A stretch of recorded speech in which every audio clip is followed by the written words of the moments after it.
Então, gente, primeiramente, né, bem-vindos aqui ao canal. Eu peço desculpas pela ausência por estar tanto tempo fora, né, a correria do dia a dia não me deixou voltar antes, mas esses dias em quarentena, hoje é o nosso 10º dia de quarentena, hoje dia 20 de março, desde o dia 10 a gente tá aqui em confinamento, e por isso eu queria compartilhar com vocês, né? Tenho recebido muitas mensagens, muita gente com dúvida, muita gente querendo saber o que tá acontecendo, né?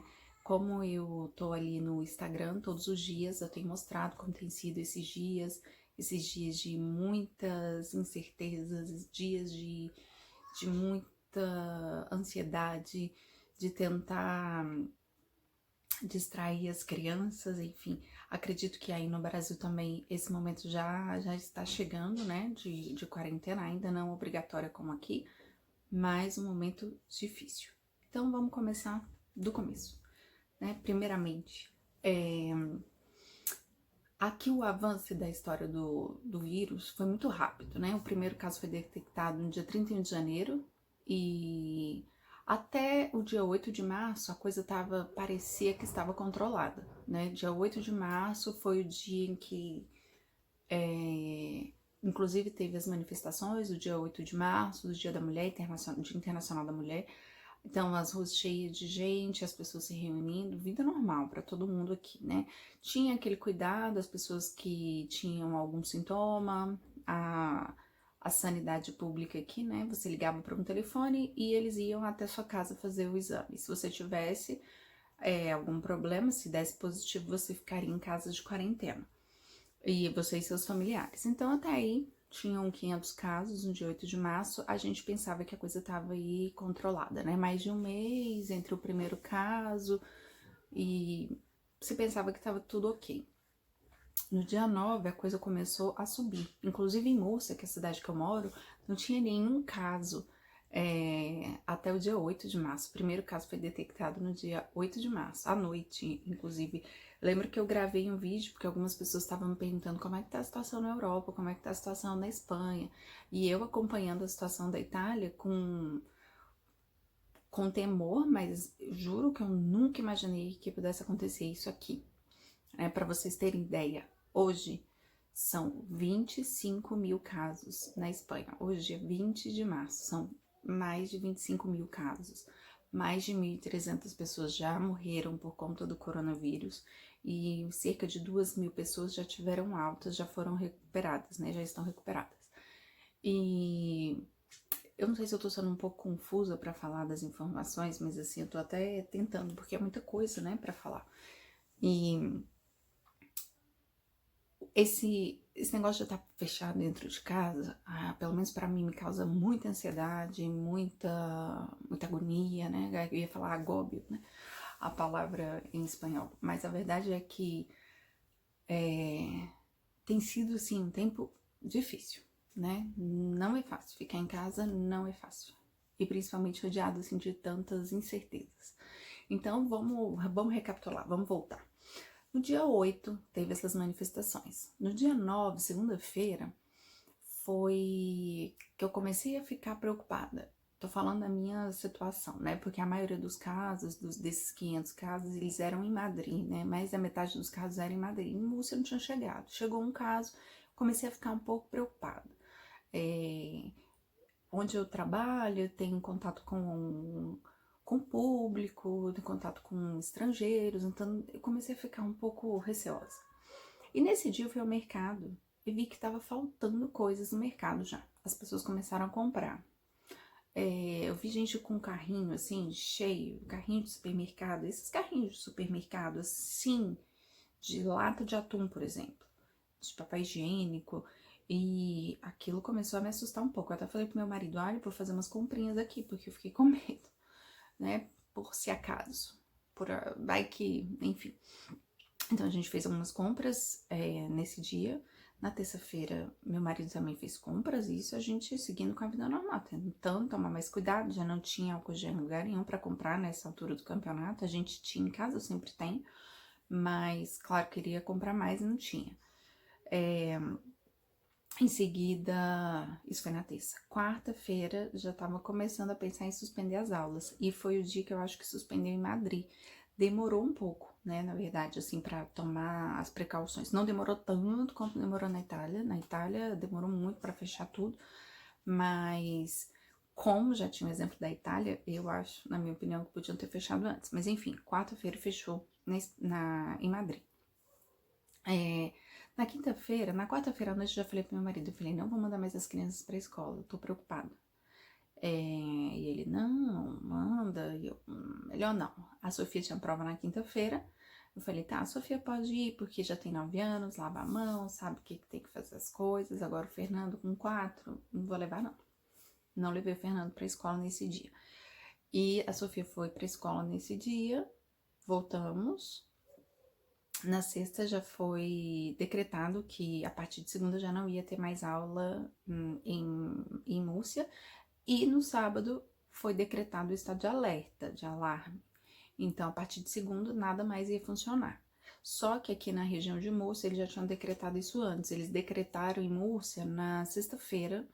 Por que que aconteceu? Com o fechamento de Madrid, várias pessoas que têm casa em Múrcia, casa de praia, resolveram sair de Madrid e vieram para Múrcia, trazendo o vírus, claro.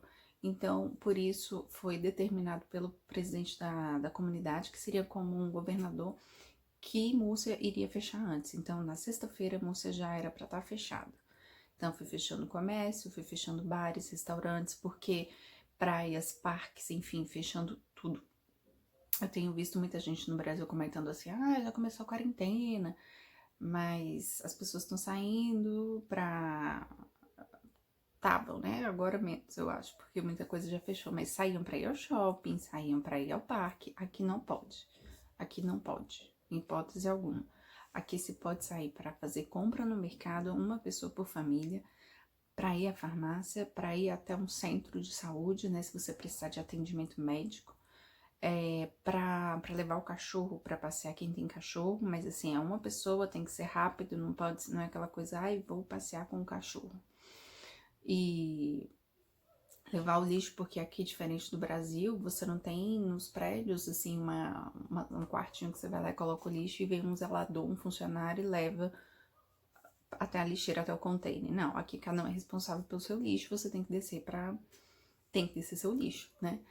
E, então, coisas assim, desse tipo, algumas coisas que foram mudando. Então, eles começaram a desinfetar os transporte público, ônibus e tudo, na verdade, tudo que tá funcionando, né, que são serviços básicos, tem sido super desinfetado, super limpo, as ruas estão vazias, diminuiu aí, inclusive, o grau de contaminação, já que tinha muita contaminação nas cidades, né, e pelo menos uma coisa boa dentro desse caos.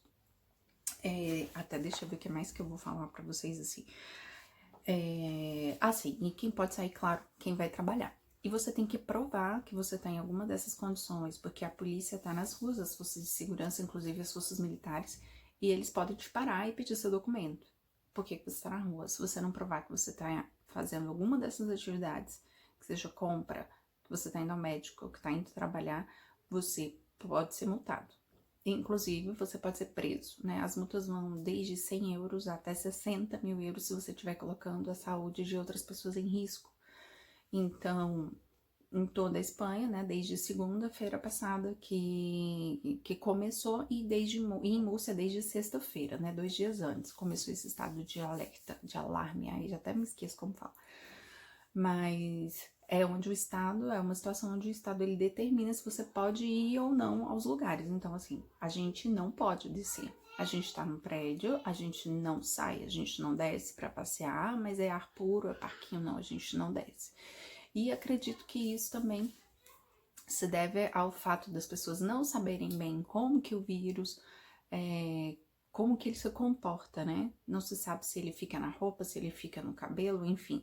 A gente sai quando precisa sair, né? Eu precisei sair 2 vezes para ir ao médico, inclusive no centro clínico que eu fui, eu liguei antes para perguntar se podia ir, porque eu não tava me sentindo bem, mas eu não tinha sintomas de coronavírus, eu tava com sinusite, mas mesmo assim eu preferi ligar, perguntar, para não correr riscos, né? E então lá todo mundo com máscara, todo mundo com luva, toda hora uma pessoa passando, limpando, desinfetando até as cadeiras, porque são muitas dúvidas, né? As pessoas não sabem muito bem como lidar com tudo isso. E chega a ser assustador. A gente tá aqui mais perto da Itália, então a gente recebe muita informação da Itália, da situação da Itália. Tem muitos italianos na Espanha, muita gente com família na Itália. Nós temos amigos na Itália. E a situação na Itália é aterrorizante. E não imaginávamos que ia chegar aqui, mas 25 mil casos já, de uma forma muito rápida. Em uma semana a gente saiu de 500 casos e chegou a 8 mil casos. Em mais ou menos de uma semana, né? São 2 semanas, são 25 mil casos. Então, a gente viu a vida mudar completamente em 10 dias, né? Menos até, uma semana. A gente viu a vida mudar completamente. E a crise do coronavírus, ela não é uma crise só de saúde pública, né? Não é uma crise só de saúde, senão uma crise também econômica. Então, aqui a legislação espanhola, ela permite a demissão em alguns casos. Então, várias empresas estão demitindo seus funcionários, alguns para recontratar depois quando voltarem às atividades. E aí, nesse intervalo, nesse tempo, iria receber o paro, que seria como um seguro-desemprego, e outras optam simplesmente por suspender o contrato e readmitir logo em seguida, só que aí não tem direito ao paro, né?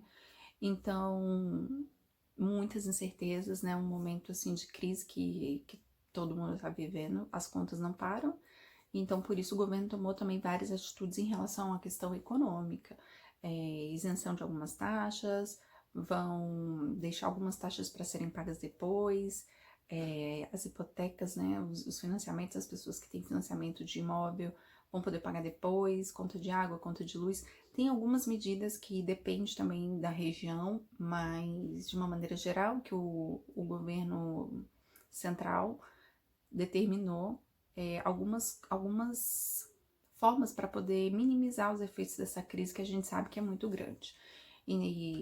Então eu falo assim, até porque se você tem curiosidade, estava pensando em vir para a Espanha, estava pensando em mudar para a Espanha, é uma coisa também a se pensar, que talvez não seja o melhor momento agora.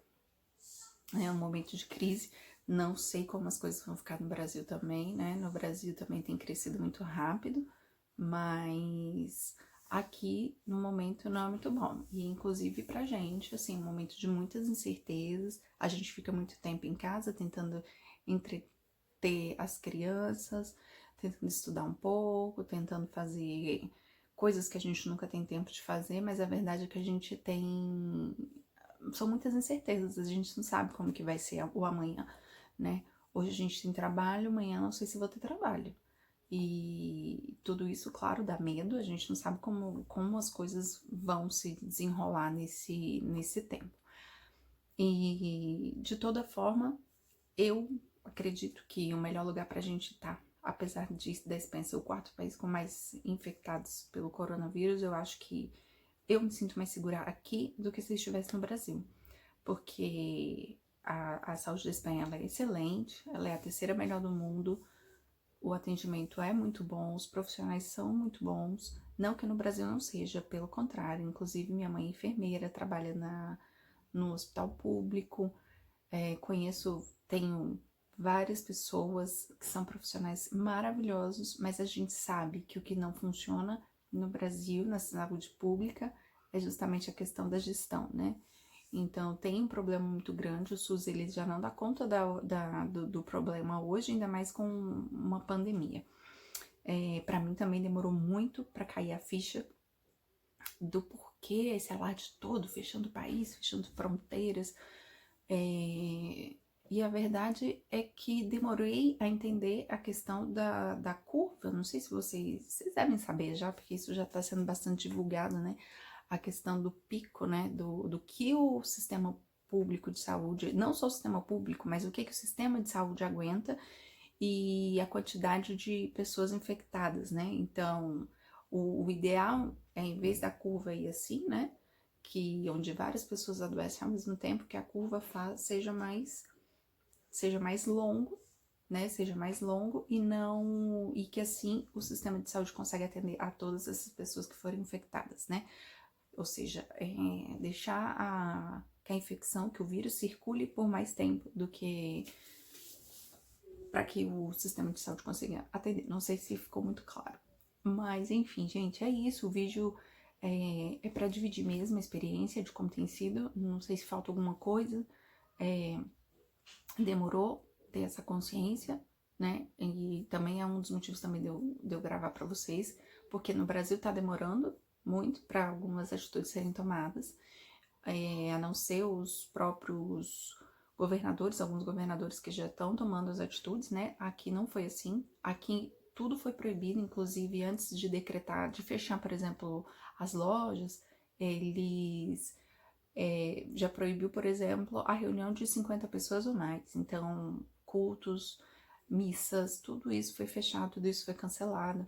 Inclusive o bispo mandou uma carta dispensando do preceito, né, da Eucaristia, dos dias santos, porque agora, dia 19, foi dia de São José. Na verdade, hoje é dia 21, tá vendo que eu já tô doida, até com a data.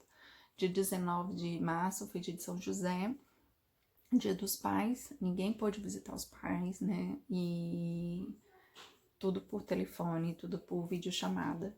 Então, é uma situação assim que eu nunca imaginei viver, né? Meio ficção científica, os mercados vazios, os mercados desabastecidos, assim. Na verdade, eu acho que nem é falta de alimento, as pessoas tá repondo, mas quando as pessoas vão, elas querem comprar tudo de uma vez e aí alguns itens ficam faltando. Mas pra gente não faltou nada, a não ser, queria comprar chocolate, não tinha. Que bom, né? Pra não engordar tanto. Mas ontem o Reinaldo foi ao mercado, também não tinha ovos. Então, algumas coisas assim vão faltando, né? Mas de uma maneira geral, eles continuam trabalhando, continuam abastecendo, né? A polícia tá nas ruas, vigiando se não tem gente quebrando aí essa quarentena que é obrigatória aqui. Os negócios estão fechados, muita gente sendo demitida, muita gente sem saber o que fazer.